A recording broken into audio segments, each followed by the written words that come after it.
Good morning students. आज हम लोग इन्वायरमेंटल स्टडीज़ की बुक है मेरे पास थर्ड क्लास की, जिसमें चैप्टर 15 में आपको एक्सप्लेन करने जा रही हूँ, जिसका नाम है एयर अराउंड अस, हमारे चारों ओर हवा। बच्चों, आप सबको पता है हमारे चारों ओर हवा है। हवा दिखाई नहीं देती लेकिन हम उसे महसूस कर सकते हैं, है ना। आइए क्या बता रहे हैं चैप्टर में, देखते हैं।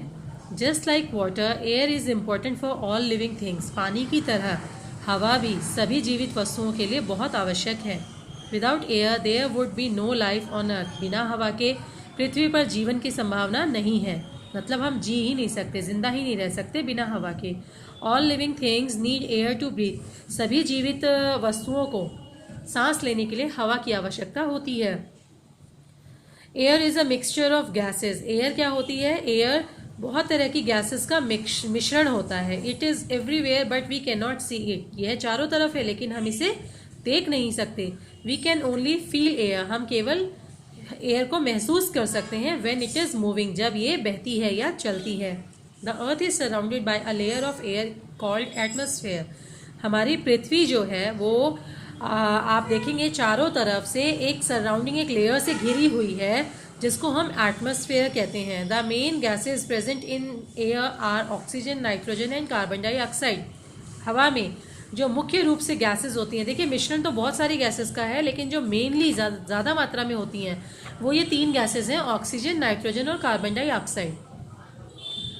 Besides these gases, air contains water vapor, dust and smoke. In gases के अलावा हवा में पानी की बूंदे, पानी की भाप भाप आपने देखा है कहाँ हम पानी गर्म करें या कोई खाना वगैरह पकाते हैं तो उसमें से वाइट से कलर का स्मोक ऊपर की तरफ जाता दिखता है, भाप दिखता है, ट्रांसपेरेंट सा, है ना, फील होता है।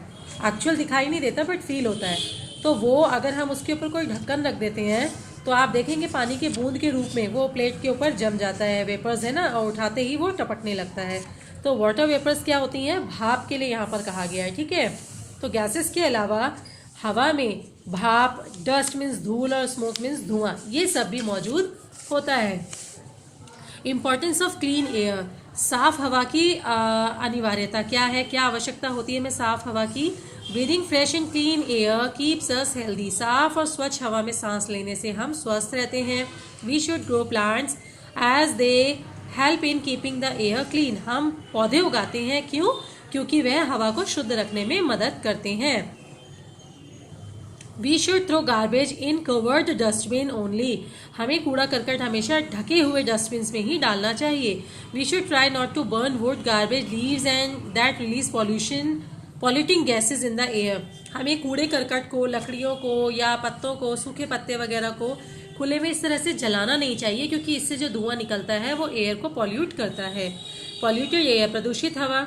Air that is not clean is called polluted air. Polluted air क्या होती है बच्चों? जो हवा साफ नहीं होगी तो ऑब्वियसली वो प्रदूषित होगी, पॉल्यूटेड होगी, उसी को पॉल्यूटेड एयर कहते हैं। Polluted air is unhealthy and causes respiratory diseases like asthma.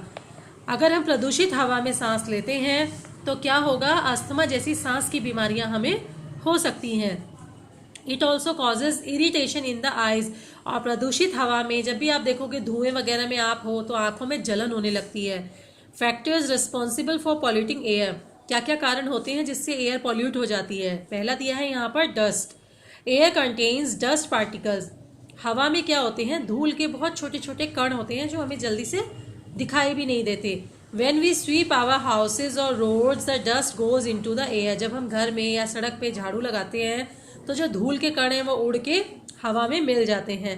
Strong winds also blow the dust which goes into the air. तेज हवा चलने से भी धूल उड़ने लगती है जो हवा में मिल जाती है।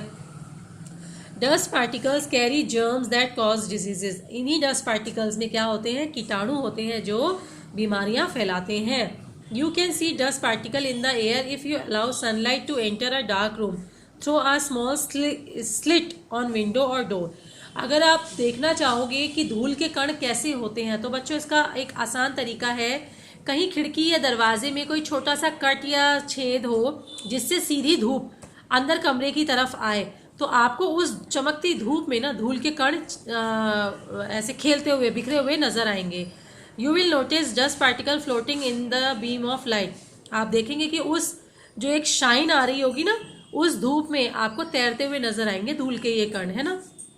दूसरा है स्मोक यानी धुआं। Smoke is the mixture of gases and carbon particles. धुआं क्या होता है? कुछ विषैली गैसेस का मिक्सचर और कार्बन के टुकड़ों का मिक्सचर होता है। It pollutes the air around us. धुएं से हमेशा हवा प्रदूषित होती है जो भी हमारे चारों ओर है ना। Effects of polluted air. प्रदूषित हवा के क्या क्या इफेक्ट होते हैं? When we breathe in polluted air full of dust and smoke it can make us ill. जब हम धूल और धुएं से भरी पॉल्यूटेड एयर को सांस के रूप में अंदर लेते हैं तो ये हमें बीमार कर देती है। Dust and smoke harm our lungs.